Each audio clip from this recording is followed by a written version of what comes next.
दोस्तों, इस वक्त की बड़ी खबर आपको देने जा रहे हैं। खबर है इस्राइल से जुड़ी। आपका मेजबान मैं हूं विशाल आजम। इस्राइली नेसेट का इजलास मुअत्तल करना पड़ा। क्यों? इसलिए कि खतरा था ईरान के हमलों का। इस्राइल की जो पार्लियामेंट है उसे नेसेट कहते हैं।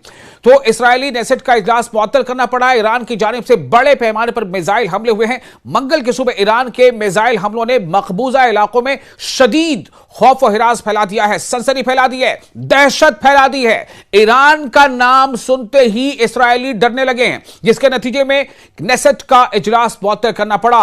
एक बड़ी खबर, सैकड़ों मकामात पर सायरन बजने लगे, जबकि बड़े पैमाने पर हमलों ने वसती इलाकों को निशाना बनाया, जिससे तेल अवीव और बीर शैबा में वसी पैमाने पर नुकसान हुआ है।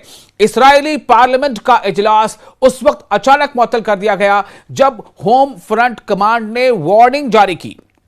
ध्यान से सुनिए, इस्राएली पार्लियामेंट का इजलास उस वक्त अचानक मुअत्तल कर दिया गया जब होम फ्रंट कमांड ने वार्निंग जारी की, जिसके बाद अरकान पार्लियामेंट पनाहगाहों की तरफ दौड़ पड़े। पनाहगाह यानी शेल्टर्स, जो बिल्डिंगों के नीचे बने हैं, शेल्टर्स, और जिन्हें हम बंकर्स भी कहते हैं। तो इस्राएली मीडिया रिपोर्ट्स के मुताबिक, इस्राएली मीडिया की रिपोर्ट के हवाले से खबर दे रहे हैं, वसती इस्राएल की जानिब, वसती यानी सेंट्रल इस्राएल की जानिब ईरान का हालिया मिसाइल हमला 28 फरवरी को शुरू होने वाली जंग के बाद से अब तक का सबसे बड़ा हमला बताया जा रहा है।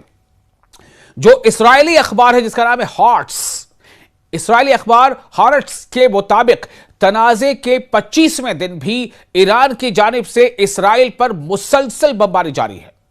तेल अवीव में एक इमारत पर बराह रास्त हमला हुआ, जिससे शदीद तबाही हुई। ईरानी मिसाइलों के टुकड़ों से मजीद 7 मकामात मुतासिर हुए, जहां बड़े पैमाने पर नुकसान की इत्तलात सामने आ रही हैं। तेल अवीव को शुमाल से मिलाने वाली एक बड़ी शाहराह कहते हैं हाईवेज को, और शुमाल का मतलब नॉर्थ। तो तेल अवीव को शुमाल से मिलाने वाली एक बड़ी शाहराह हमले के बायस बंद कर दी गई है। अब आप सोचें, तेल अवीव से नॉर्थ की तरफ जाने वाली जो मेन हाईवे है उसे बंद करना पड़ा है। तेल अवीव पुलिस कमांडर के मुताबिक शहर में जहां जहां मिसाइलों के टुकड़े गिरे वहां शदीद नुकसान हुआ। इस्राएली मीडिया ने बीर शेबा, मगरिबी नेगियो और अराद के इलाकों में भी शदीद धमाकों की इत्तला दी है।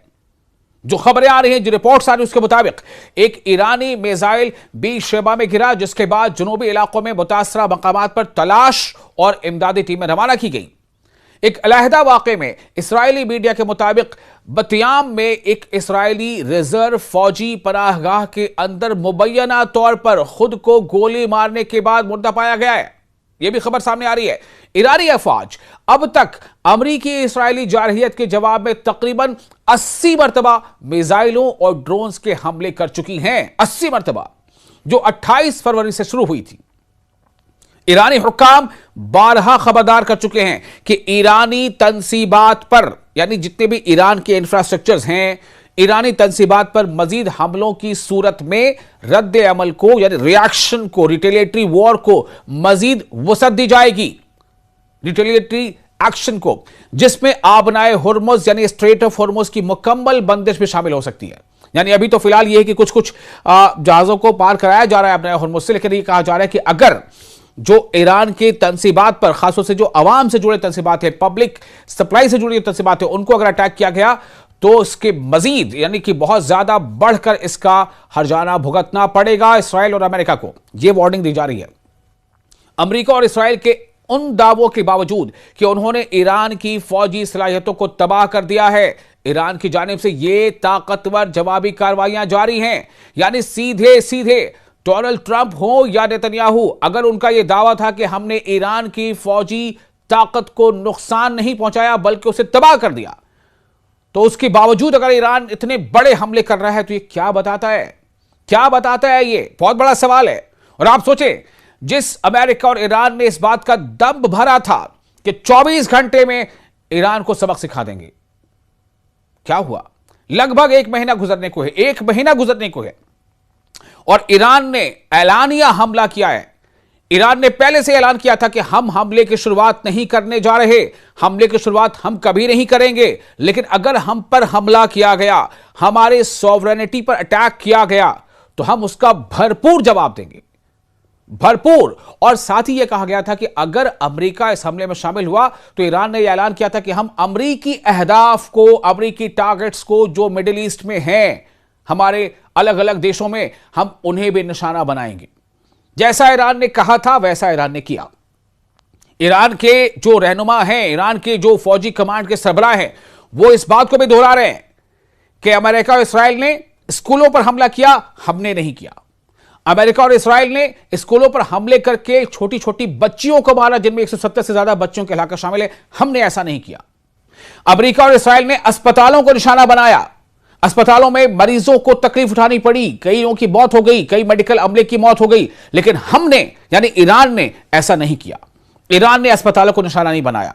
यह ईरान के फौजी सरबराहान की तरफ से कई अलग अलग बयान सामने आ चुके हैं कि जिस तरह से अमेरिका और इस्राएल जंग की जो खिलाफ वर्जियां लगातार कर रहा है, जंग के दौरान जो इंटरनेशनल लॉज हैं उसकी खिलाफ वर्जी करते हुए स्कूलों पर हमले कर रहा है, अस्पतालों पर हमले कर रहा है, हम ऐसा नहीं कर रहे हैं। लेकिन अगर हमारे ऐसे सिस्टम्स पर जो अवामी फलाह के मराकज हैं, वाटर सप्लाई सिस्टम है, अगर ऐसे मराकज पर हमले होंगे तो फिर ईरान उसका उसी तरह से जवाब देगा।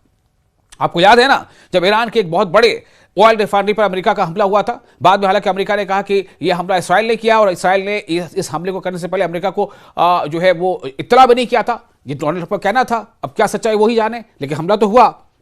उसके फौरी बाद ईरान ने वैसे ही एक ऑयल रिफाइनरी पर जो मिड ईस्ट में है, जिसमें अच्छा खासा स्टेक अमेरिका का है, उस पर हमला करके दिखा दिया। और इसीलिए ईरान ने पहले से कहा है कि अगर आप जिस तरह की तनसीबात पर हमला करेंगे, जिस तरह के अहदाफ पर हमला करेंगे, हम भी ठीक वैसे अहदाफ पर हमला करेंगे। आपको याद होगा एक खबर यह भी आई थी कि ईरान के न्यूक्लियर साइट पर भी हमला हुआ। जवाब में क्या हुआ? इसराइल के डिमोना में ईरान ने हमला कर दिया और डिमोना के साथ साथ अराद में हमला कर दिया और जबरदस्त नुकसान पहुंचाया।